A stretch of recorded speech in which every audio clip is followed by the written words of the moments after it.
जय हिंद दोस्तों, मैं आशीष सर आपका हार्दिक स्वागत करता हूं द कैरियर पॉइंट के ऑफिशियल यूट्यूब चैनल पे। दोस्तों, आज मैं आप लोगों के लिए बड़ा ही प्यारा वीडियो लेकर के आया हूं और आज मैं बताऊंगा यूपी पुलिस के एक पद को, अपने आप उस बहुमूल्य एक पद को कैसे 45 दिनों के भीतर प्राप्त करेंगे, उसकी पूरी स्ट्रेटेजी मैं आपको इस छोटे से वीडियो में समझाने जा रहा हूं। दोस्तों, इस पूरे वीडियो में मैं पिछले साल का कट ऑफ, इस साल क्या कट ऑफ रह सकता है और महत्वपूर्ण जितने भी छोटे बड़े बिंदु हैं सारी चीजों को समझाऊंगा वन बाय वन करके। मैथ में कितने क्वेश्चन आते हैं, रीजनिंग में कितने क्वेश्चन आते हैं, हिंदी में कितने क्वेश्चन आते हैं, जीके जीएस में कितने क्वेश्चन आते हैं, सभी मापदंडों को मैं पूरे अच्छे तरीके से आपको समझाने वाला हूं। अगर आपने इस वीडियो को देख लिया तो आपको एक आइडिया लग जाएगा कि आपको मेहनत किस दिशा में करना है और कितना करना है। आइए मैं आपको पूरी चीजें समझाने की कोशिश करता हूं। दोस्तों, यूपी पुलिस ऑल स्ट्रेटजी मतलब कहने का कि यूपी पुलिस से जुड़ी सारी बिंदु, महत्वपूर्ण बिंदुओं का संग्रह है। ये यूपी पुलिस का जो पेपर होता है, यूपी पुलिस का पेपर कुल 2 घंटे का होता है। इसमें 150 प्रश्न होते हैं और प्रत्येक प्रश्न 2 अंकों का होता है, यानी कि कुल अंक कितने होते हैं, 300। इस पेपर में अगर 2 अंक की बात की जाए, एक गलत प्रश्न करने पर आधा अंक कट जाता है, यानी कि 1/4 की निगेटिव मार्किंग होती है। 1/4 की निगेटिव मार्किंग, 2 घंटे का समय, 150 प्रश्न, कुल अंक 300। आइए देखते हैं कि किस सब्जेक्ट से कितना कितना नंबर पूछा जाता है। हिंदी से कुल 37 प्रश्न पूछे जाते हैं, मैथ से 18 से 19 प्रश्न पूछे जाते हैं, रीजनिंग से 56 से 57 प्रश्न पूछे जाते हैं और जीके जीएस से लगभग 38 क्वेश्चन पूछे जाते हैं। अगर कोई छात्र यूपी पुलिस की इस बार तैयारी कर रहा है, अगर उसको 60,244 में से अपना एक पोस्ट निर्धारित करना है तो उसको हिंदी में कितना सही करना चाहिए, मैथ में कितना सही करना चाहिए, रीजनिंग में कितना सही करना चाहिए और जीके जीएस में कितना सही करना चाहिए कि उसको इस बार निश्चित रूप से सफलता प्राप्त हो जाए। पहले मैं आपको दिखाता हूं कट ऑफ। कट ऑफ देखने के बाद एक आइडिया लग जाएगा कि कितना नंबर सेफ स्कोर हो सकता है। आइए देखते हैं कट ऑफ को। तो कट ऑफ की बात की जाए, 2018 में जब 41,420 पद आए हुए थे तो जनरल श्रेणी के लिए जो कट ऑफ गया था, फाइनल कट ऑफ, तो वो था 225 अंक, यानी कि लगभग जिन छात्रों ने 113 प्रश्नों के उत्तर सही दिए थे उनको नौकरी मिल गई थी। अगर बात की जाए ओबीसी की, तो ओबीसी में जिन छात्रों ने 216 अंक यानी कि 109 प्रश्न सही किए थे तो उनको भी नौकरी मिल गई थी। बात की जाए एससी की, तो एससी वर्ग में जिन छात्रों ने सही किया था 94 प्रश्न और प्राप्त किया था 187 अंक, उन्हें भी नौकरी प्राप्त हो गई थी। बात की जाए अनुसूचित जनजाति यानी एसटी की, तो जिन छात्रों ने 153 अंक प्राप्त किए थे यानी कि 77 प्रश्न सही किए थे, उन्हें भी नौकरी मिल गई थी। दोस्तों, महिलाओं की मेरिट की बात की जाए तो पिछले साल का महिलाओं का मेरिट देखा जाए तो 199 अंक, यानी कि जिन छात्राओं ने 100 प्रश्न सही किए थे उन्हें भी नौकरी प्राप्त हो गई थी। बहुत सारी बच्चियां परेशान थी, सर हम लोगों का मेरिट कितना गया था। उनको लग रहा था कि 113 प्रश्न सही करने पर उनको नौकरी मिल रही है, लेकिन बाबू जिन महिलाओं ने, मतलब जिन छात्राओं ने 100 प्रश्न सही किया था उनको नौकरी प्राप्त हो गई थी।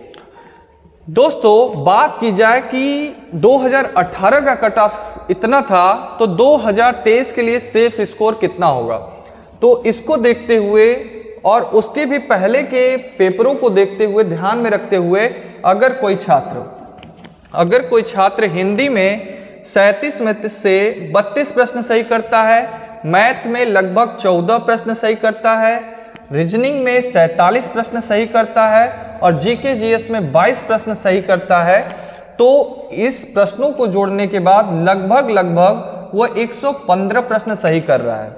115 प्रश्न सही करने का मतलब है कि कुल अंक बैठेंगे 230। मेरे हिसाब से वो जो अंक आए हुए हैं कट ऑफ में, तो ये नॉर्मलाइज स्कोर है। अगर कोई छात्र वास्तविक रूप से 115 प्रश्न सही कर देता है और 230 अंक ला देता है, तो उसको नौकरी का मिलना क्या हो जाएगा, तय हो जाएगा। उसको नौकरी मिलेगी ही मिलेगी, ये मेरी गारंटी है। मैं भी बहुत दिनों से उत्तर प्रदेश पुलिस के बच्चों को पढ़ा रहा हूं। ये मेरा विश्वास है कि जिस छात्र ने 230 अंक हासिल कर लिए, यानी कि 115 प्रश्न सही कर दिए, उनको नौकरी लेने से कोई रोक नहीं सकता है।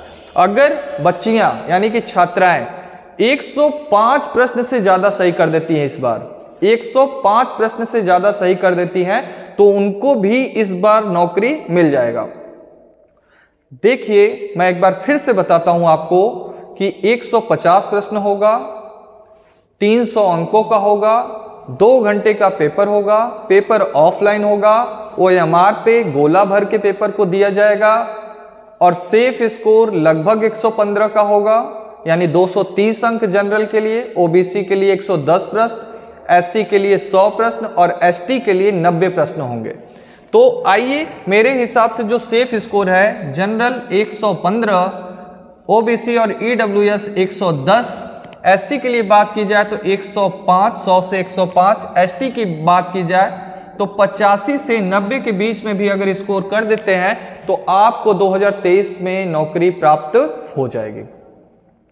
ये केवल एक नौकरी नहीं है बाबू, ये नौकरी नहीं है, ये अपने पिता के मान सम्मान को समाज में बनाए रखने की आपकी जिम्मेदारी है। आपको अपनी गरीबी को दूर कराने का एक अवसर है। पेपर में फेल होने से डर नहीं लगता, मां बाप के टूटते हुए सपने को देखने से डर लगता है। पेपर में आप फेल नहीं होते हैं, पेपर में आपके मां बाप की उम्मीदें फेल हो जाती हैं। तो मुझे और आपको ये कोशिश करना चाहिए कि इस बार एक शिक्षक का दायित्व है कि आपका भरपूर सहयोग करे और आपका कर्तव्य है कि खूब मन लगाकर पढ़े और इस बार एक पद को सुनिश्चित करे। दोस्तों, कैसे पढ़ें? तो मेरे हिसाब से अगर कोई छात्र हिंदी को प्रतिदिन 2 घंटे, रीजनिंग को 2 से 3 घंटे और जीके जीएस को 1 से 2 घंटे और मैथ्स को 2 घंटे पढ़ता है, लगभग 8 से 9 घंटा वो घर पे पढ़ता है और ये स्ट्रेटेजी लगातार 45 दिनों तक फॉलो करता है, तो उसको आसानी से नौकरी इस बार मिल जाएगी। लेकिन आपका लक्ष्य कितना होना चाहिए, आपका गोल कितना होना चाहिए कि आपको अपने प्रदेश में अपना डंका बजा देना है।